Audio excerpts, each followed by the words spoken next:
हमने शायद से one of the best games in the UEFA champions league ये सीजन देखी है।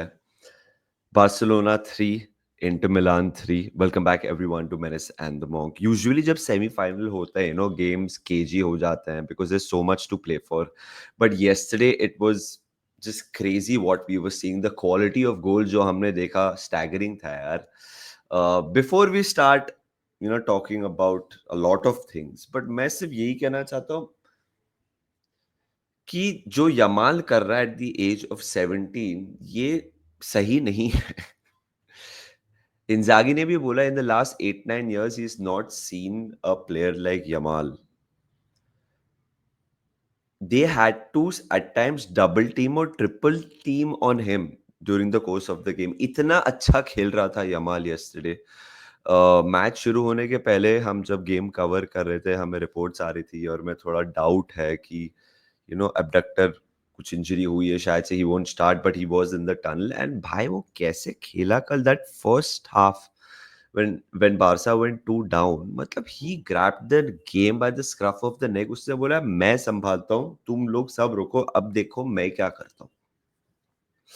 हमने एक कॉन्वर्सेशन की थी हमारे प्री मैच शो में कि जब टीनेजर्स की बात आती है तो बहुत कम नेम्स आते हैं हु वर एज गुड और are as good as Yamal. I know Messi Ronaldo हमारे लिए भक्त है, मतलब हम उनके भक्त हैं everything, but they were not this influential when they were teenagers. Of course, their longevity and they're still playing, that goes to show कि legends तो है ही वो, मतलब अलग लेवल है वो। But I think Ronaldo, नजारियो, Mbappe world cup जीता है, but this Yamal at the teenage level is crazy. मैं आपको एक क्रेजी चीज बताता हूँ। अगर वो चैंपियंस लीग हाइपोथेटिकली जीत जाए, नेक्स्ट ईयर वर्ल्ड कप भी जीत सकता है। So by the age of 18, 18, he still a teenager, he might have completed football, and it's very tough not to get too excited about Yamal। क्या कर सकते हैं वो, आई नो सब लोग को एक्सपेक्टेशन मैनेज करना पड़ेगा, बट भाई वो क्या खेल रहा है। Even yesterday he was everywhere। It was a staggering performance यार, ऐसे देखने नहीं मिलता है इतने बड़े मैचेस में। वो 17 साल की उम्र में ये कर रहा है एंड कुछ फ्लूक वोक नहीं लग रहा है। It just feels like he's just so confident, he's backing it up on the field and off the field as well। But coming back to the game, मेरे हिसाब से एडवांटेज इंटर है because it is even stevens और अभी game San Siro में जा रही है। And speaking about the game, very surprised at how well Inter played because उनके लास्ट 4 मैच में वो एक भी जीते नहीं थे, 3 हारे थे उल्टा। लास्ट 3 मैचेस देख लो आप, मिलान से, बोलोनिया से, रोमा से हारे हैं एंड देन बारसा के अगेंस्ट ऐसी performance. Barca will be absolutely disappointed at the nature जो लोग ने गोल्स कंसीड किए हैं, मतलब। एंड आई थिंक इधर इंजागी को क्रेडिट देना पड़ेगा बिकॉज अगर आपने सेकंड लेग में देखा रहेगा, Guirassy was causing havoc. Dortmund versus Barca, वो क्रॉसेस डाल रहे थे, गुरासी जीत रहा था बहुत सारे balls and he was creating chances और उसे हैट्रिक भी मारी सेकंड लेग में, let's be honest. And Inter ने वही किया, काफी बॉम्बार्ड किया एरियली। ओके, इंटर ने 2 चीज अच्छी की अटैकिंग वाइज, बॉम्बार्ड किया एरियली और वहां से गोल आए। एंड बारसा की high line, they literally they were testing, like एक टोनल की वजह से बच गए बारसा, नहीं तो 4-3 होता था। एंड सेकेंड लेग में एडवांटेज इंटर इसलिए बोल रहा हूँ बिकॉज मेरे को पता है inter will sit back. And जैसे आपने देखा ना, they always had the runners.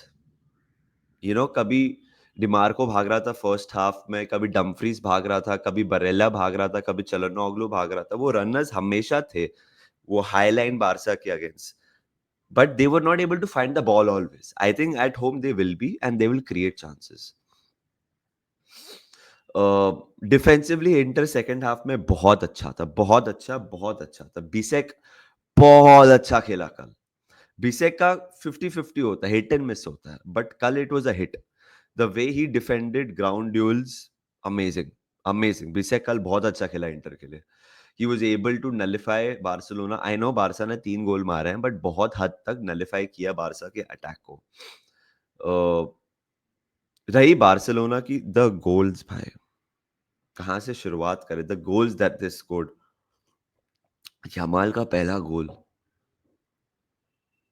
भाई, I think he cut Mkhitaryan and then like needle in a haystack से वैसा वाला वो कहावत है ना, वैसे भाई कैसा goal, how did you score that? It was beautiful. Second, a proper team goal, and third, I know own goal था, सोमर के टकले को लग के गया, बट भाई रफीनिया की ऑडेसिटी तो देखो, to shoot from there. I think Pedri ने like he left it well, left किया एंड देन बजा दिया रफीनिया ने। एंड रफीनिया का असिस्ट भी था, I think 20 goal contribution champions league में ये सीजन हो गया, is nearing a record I think. But the goals, the quality of goals were amazing. अगर आप क्वालिटी ऑफ गोल्स की बात करो, थूराम का गोल मस्त फ्लिक था, डम्फ्रीज का bicycle kick within the box semifinal. This game ना was very good for the neutral. अगर आप आज स्कूल कॉलेज काम पे जा रहे हैं और आपने मैच देखा, तो I don't think any regrets होंगे आपको, because the quality was just wonderful. And like games में लल होता है, like बड़े मैचेस में, कि the game ebbs and flows, but इसमें जो टेम्पो था, फर्स्ट हाफ में इंटर ऐसा स्टार्ट किया and बारसा फाड़ दिया भाई। Barça could have scored a lot more. All the chances were from Barca after the 2 goals scored by Inter Milan in the first half. Barca, attack after attack. But second half में Inter को openings मिली, they were finding themselves in the Barcelona attacking third काफी। इंजागी ने बोला रहेगा मेरे हिसाब से, have to be more physical, play that ball, doesn't matter अगर रनर ऑफसाइड हो गया, so ज्यादा डायरेक्ट हुए। And Barca, we know what they are, they were trying to play as quick as possible, but Inter were sitting deep, Inter were absorbing the pressure, and Inter ran their socks off. So tactically, I think Hansi Flick और इंजागी के styles हमें देखने मिले, tactically हमें देखना मिला कि दोनों टीम्स कैसे खेल सकती है। स्लाइट एज में इंटर को दूंगा सेकेंड लेग में जाते हो, बिकॉज घर पे मैच है, but I mean, slight as zero, that doesn't mean Barca is out at all. I think Barca can certainly win it. But it all depends, यार, how ये दोनों teams, because second leg Tuesday को है, अभी Thursday आ गया, it was 5 days from now. So how does Barcelona and Inter Milan approach the weekend वाले fixtures? अभी मैं बार्सिलोना का मैच देखता हूँ किसके अगेंस्ट है। सो बार्सिलोना सैटरडे रात को वैलेडोलिड के अगेंस्ट खेल रहे हैं away from home. Inter Milan are playing Verona on Saturday late night at home. So Inter have now back-to-back home games. Inter घर पे खेल रहा है, Barca is traveling away to Valladolid. Inter are 3 points behind Napoli. उनके लिए must win game है, because they were winning the Serie A title and the last 3 matches की वजह से now they're 3 points behind Napoli. Barça की 4 point की lead है against Real Madrid, but they're away to Valladolid. If they drop points over here, second leg है, then Clasico है। अगर points drop कर दे तो रियल मैड्रिड को बहुत होप मिलेगा। सो दोनों टीम्स को हैव टू प्ले देयर की players in their weekend games. अगर दोनों में से कोई भी एक टीम को ऐसे सिचुएशन में होता ना, they could have rested their players, so second leg में बहुत एडवांटेज होता, but that makes the second leg even more interesting, because दोनों टीम्स को वीकेंड पे फुल थ्रॉटल खेलना पड़ेगा। अगर मेन प्लेयर्स खिलाए भी नहीं, तो स्क्वाड प्लेयर्स को जो intensity leading up to the game, mentally वो जो एक होता है कि जीतना है जीतना है जीतना है, आप फुट ऑफ द पेडल ले सकते हो, कोई कुछ नहीं कर सकता। May be that suits both the managers and teams, because इतना important मैच आ रहा है second leg, you cannot switch off even when you are not playing. इतना टफ मैच है मेरे हिसाब से। So it is very well poised यार, बहुत मजा आया मेरे को कल मैच देख के।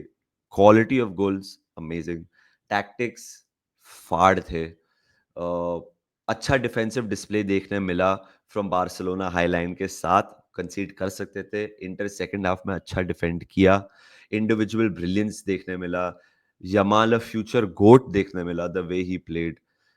Everything all in all what it was a terrific watch. आप बताइए हमें कमेंट सेक्शन में what did you make of the match? आपका फेवरेट गोल कौन-सा था? मैं अगर फेवरेट गोल की बात करूँ, ओह! यमाल, यमाल का गोल वाज़ माय फेवरेट गोल। आपके हिसाब से फेवरेट गोल कौन-सा था? Advantage who? Who according to you has the advantage going into the second leg? आप क्या बोलेंगे, कैसे बोलेंगे? अगर 55-45 परसेंटेज बता दीजिए। सिर्फ़ एक चीज़ मैं मेंशन करना चाहूँगा इधर, सेकंड हाफ में Lautaro got injured for Inter, so वो कितना इंजर्ड हैं, क्रूशियल होगा सेकंड लेग में। एंड बार्सिलोना की तरफ से कुंडे की इंजरी कितनी सीरियस है मुझे पता नहीं, आई थिंक आज हम सबको पता चल जाएगा। सो कुंडे लाउतारो की availability will be the key. There are rumours that Balde might be back for the second leg for Barca. अगर वो है तो फिर बहुत बहुत बड़ा एडवांटेज होगा बार्सिलोना को heading into the second leg. Yes, यही था हमारा वीडियो। लाइक करिए, सब्सक्राइब करिए to manage the Monk, and will see you very very soon. Take care, bye bye.